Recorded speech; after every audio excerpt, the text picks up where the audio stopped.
everybody, welcome to Remrov's World of Autism. I am Remrov and this is Echo, my little feathered friend. In this video I want to talk more about autism and shutdowns. Many autistic people experience shutdowns, some more often than others, but every autistic person knows what it is and how it feels and what it's like. So what is a shutdown exactly? A shutdown is a response to stress or to sensory overload or to anxiety or to an extremely overwhelming situation. It's actually a response to protect oneself, kind of a self-preservation technique. It is similar as a meltdown, because a meltdown is also a response to stress and sensory overload. Except for a meltdown is a response outwards. It's like an emotionally response outwards with a lot of screaming and crying, for example. And a shutdown goes inwards. So what does a shutdown look like? What are the signs of a shutdown? A person who is going through a shutdown withdraws himself.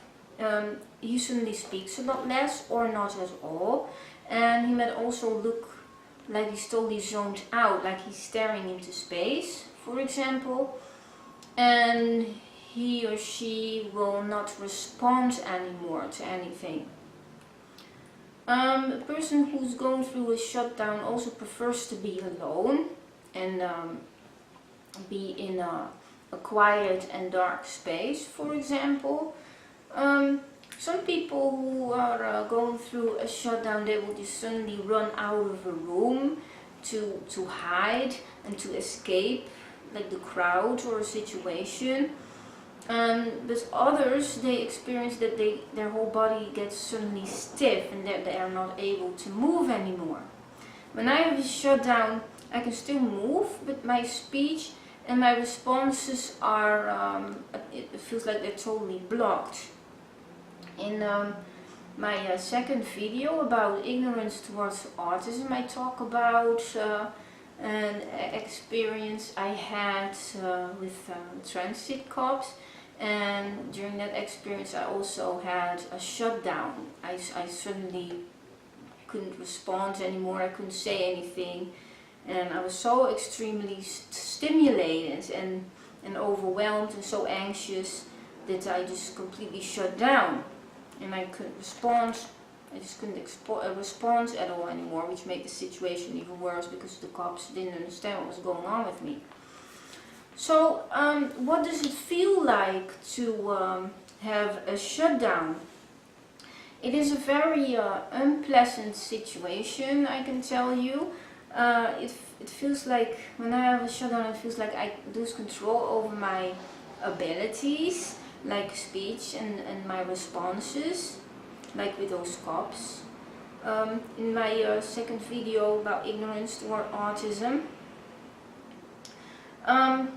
when I have a shutdown, I do hear questions. I hear people talking and demanding things from me, but I just can't respond to it.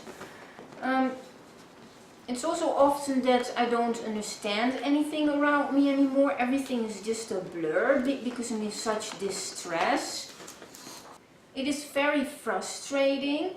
A shutdown feels to many autistic people like they're being stuck inside their own body and you just lose control over your body, which can be very frightening as well. Some people, they feel a shutdown coming and they can take measures to prevent the shutdown from happening, like going into a quiet place, for example. But often when you feel that it's coming, it's already too late. I've also often had it in school, especially before I was diagnosed with autism. I did feel a shutdown coming, like in the classroom. But I didn't have the courage and the nerves to walk out of the classroom, so then the shutdown just happened. So how can you help a person who's going through a shutdown? The first thing that's very important is to make sure that a person is safe, because some people will just suddenly run away, run into a busy street, for example, without paying attention. Or with some people who suddenly can't move anymore, they will suddenly stand still right into a busy street, and of course that is not safe. So it's very important to make sure that the person is safe and to help that person. The second thing, what's also important and how you can help them, is to leave them alone if they prefer that, or if they prefer that you stay with them, then that's also good, but then you have to make sure that you don't talk too much, or that you don't ask too many questions, because often the shutdown is caused by sensory overload.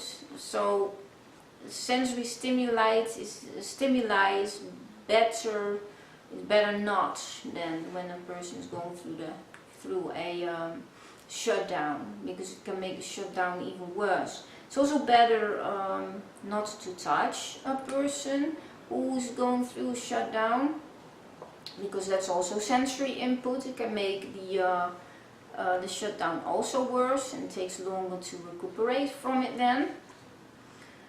And you might also be able to help a person by giving them a blanket or a pillow if they want to lay down somewhere, or their favorite toy, for example, something they can stim with. But this is different in every person. It's good to talk to your autistic loved one or your autistic friend about that beforehand, so that you know how to help them when they have a shutdown. It takes quite some time to recuperate from a shutdown. Some people need more time than others, but what always helps best is just be in a quiet room, in a safe space, and just have some quiet and safe time for themselves.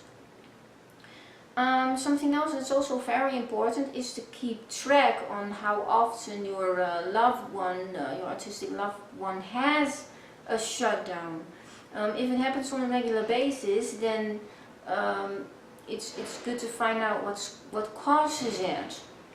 For example, the person's schedule might be too busy or too chaotic, or certain things happen on a regular basis that causes the shutdown. Also, there might be troubles in school or work, so it's really good to find that out. It is quite difficult though to find this out, because it might be something that you don't even notice. So if it's possible, then it's just good to talk to your autistic loved one about other things that's bothering you, the other things you find scary or anxious about certain things. So these are things you can help with. So this was it. I hope you found it useful. If you did, give me the thumbs up. Also subscribe to my YouTube channel to stay updated about my latest videos. I wish you a great day, and from Echo also a great day, and we both hope to see you with my next videos again. Bye!